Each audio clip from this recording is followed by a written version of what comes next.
আজ রাতে ফাহিম ভাইয়ার গায়ে হলুদ, আর কালকে বিয়ে। আজ সন্ধ্যায় বের হব আমরা। ফাহিম ভাইয়ারা ভাড়া বাসায় থাকে, যেখানে বড় বিয়ের আয়োজন করা কঠিন। তাই গায়ে হলুদ আর বিয়ে কোনোটাই বাড়িতে হবে না, কমিউনিটি সেন্টারে হবে সব। আমরা প্রথমে যাব ফাহিম ভাইয়াদের বাসায়। সন্ধ্যার পর ওখান থেকে সবাই বের হয়ে কমিউনিটি সেন্টারের উদ্দেশ্যে রওনা দিব। একটা লাল পাঞ্জাবি পরেছে সে, আমি একটা হলুদ রঙের শাড়ি। গায়ে হলুদ বলে কথা। আয়নার সামনে দাঁড়িয়ে চুল ঠিক করা, ঘড়ি ঠিক করা, কত ঢং করছে সে। এদিকে আমি রেডি হয়ে বসে আছি। সবসময় শুনতাম মেয়েরা রেডি হতে সময় লাগে, অথচ আমি রেডি হয়ে দেখলাম সে এখনো রেডি হলো না। আমি একটু বিরক্ত হয়ে বললাম, এতক্ষণ লাগে আপনার রেডি হতে? সে ডোন্ট কেয়ার ভাব নিয়ে দাঁড়িয়ে রইলো। তারপর বলল, কতক্ষণ লাগছে? এই 5 মিনিটেই তো আমি রেডি হয়ে গেলাম। তো এর আগে আমাকে রেডি করিয়ে রাখলেন কেন? সেই বিকেল থেকে রেডি হওয়ার জন্য তাড়া দিচ্ছিলেন। হৃদ ভাইয়া বলল, কারণ তো নিশ্চয়ই আছে। এই ধরো, তোমাকে যদি আমি এখন রেডি হতে বলতাম, তাহলে তুমি রেডি হতে লাগিয়ে দিতে কম করে হলেও 1 ঘন্টা, বা আরো বেশিও লাগতে পারে।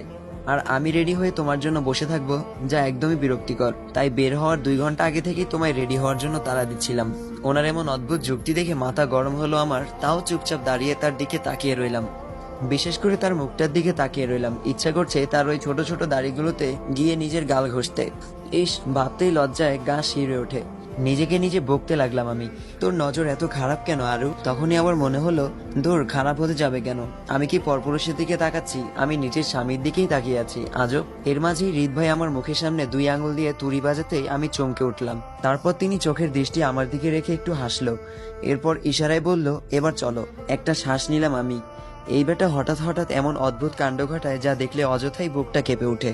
আমি আর সে যখন সিঁড়ি দিয়ে নামছিলাম, তখন মামি দেখি এক দৃষ্টিতে তাকিয়ে আছে আমাদের দিকে। হয়তো অবাক দৃষ্টি, নয়তো মুগ্ধ দৃষ্টি এটা। এরপর এগিয়ে এসে আমার এক হাত হৃদ ভাইয়ের হাতে ধরিয়ে দিয়ে বলল, ফিরে আসার আগ পর্যন্ত এই হাত ছাড়বি না। আমি লজ্জায় মাথা নিচু করে আছি।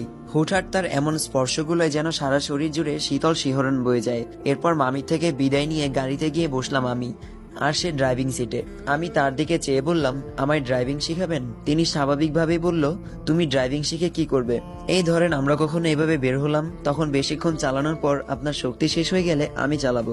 হৃদ ভাইয়া আমার দিকে তাকিয়ে বলল, এত অল্পতেই দম ফুরিয়ে যাওয়ার চান্স নেই। তার দৃষ্টির মুখোমুখি হতেই আমি চোখ সরিয়ে ফেললাম, চুপচাপ বাইরের দিকে তাকিয়ে রইলাম। ওদের বাড়ি এসে সবার সাথে চলে গেলাম কমিউনিটি সেন্টারে। ওদিক থেকে মেয়ে পক্ষ আসবে, একসাথেই হবে সব। ফাহিম ভাই আজ অনেক খুশি, ভালোবাসার মানুষকে আপন করে পাচ্ছে সারা জীবনের জন্য। ভাবতেই কেমন একটা অদ্ভুত ফিল হচ্ছে আমার। আমি ঠিক তার উল্টো, সারা জীবনের জন্য কাছে পাওয়ার পর তাকে ভালোবাসতে শুরু করেছি। আচ্ছা, আমি কি সত্যিই তাকে ভালোবাসতে শুরু করেছি, নাকি এটা মাত্রই একটা মোহ? বাড়ি ফিরে গেলে যখন ওর থেকে দূরে চলে যাব, তখন এই মোহ কেটে যাবে না তো?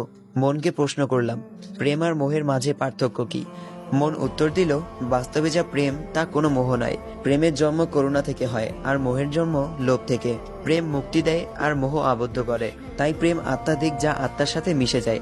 আর মোহ একটা ঘোর, যা একটু পর কেটে যায়। দূরত্বই বলে দিবে কে কাকে কতটুকু ভালোবাসে। এখানেও হৃদ ভাইয়ের সেই মেয়ে ফ্রেন্ডটাকে দেখে খুব রাগ হলো আমার।